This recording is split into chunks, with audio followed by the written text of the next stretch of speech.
just looking at them, just, you know, athletically, I mean, you can't help but to notice just how athletic they are everywhere on their team. I mean, it doesn't matter whether you're talking about, you know, their secondary or their D-line or their wide receivers, you know, their cover teams, you know, their return teams. They've just got a ton of speed and just great, you know, as you would imagine, great-looking athletes, and they play really hard, and they're very physical, and it doesn't matter what phase of their team you're talking about, and they're just a really good football team.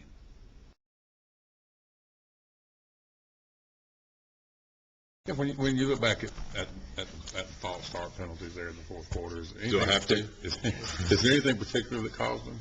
I think it's always just I mean, unless there's a noise factor, unless you're on the road, it's just a lack of discipline, a lack of focus, and I think we've certainly addressed it.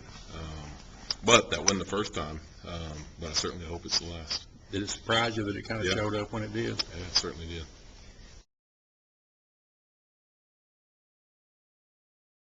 No, penalties. I mean, things that we can control. That's why you don't see anybody, you know, walking around with their face hanging, because everything that's happened, it ain't because somebody's done it. We've done it to ourselves. So those things that can be fixed, and we've got to get better. You know, we talk about all the time, you have to have poise for the noise, which means no matter what's going on, you can't panic.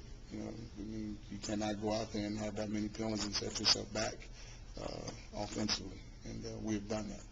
And then execution.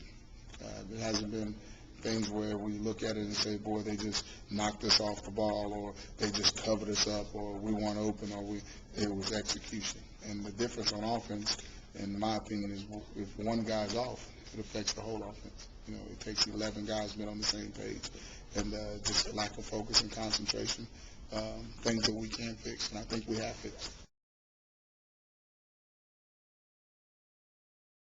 You know, you do hit the wall. I mean, you don't have a lot of depth, so guys are playing. The same guys that are playing are doing a lot of practice. The same number of reps, so it's a fine line. You don't want to pull off and make them think, oh, you're getting ready to play this game, so we're going to take the pads off and do that. We were physical, and we tried to keep that demeanor. Plus, it's a young team, so the leadership's got to come from us. It can't just be on the players, and that's us as coaches, whoever.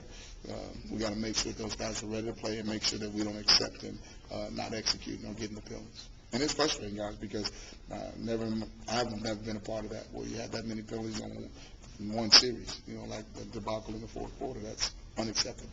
And trust me, we heard it as coaches, and they definitely heard it as players, that that's not acceptable. That's not the Auburn way.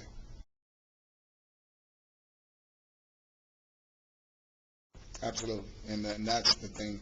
If you can look at it and say, boy, that was a bad call, or, man, it's all about us going out there and executing, those guys being able to see one guy too wide on his pull, or one guy, you know, too deep on his route, or a guy not lined up depth-wise at tailback, whatever the case may be, the wrong read by a quarterback, whatever it is, it costs us. Because when you look at it, you say, boy, look here, we were one guy away from this play executing and hitting his head on the goalpost.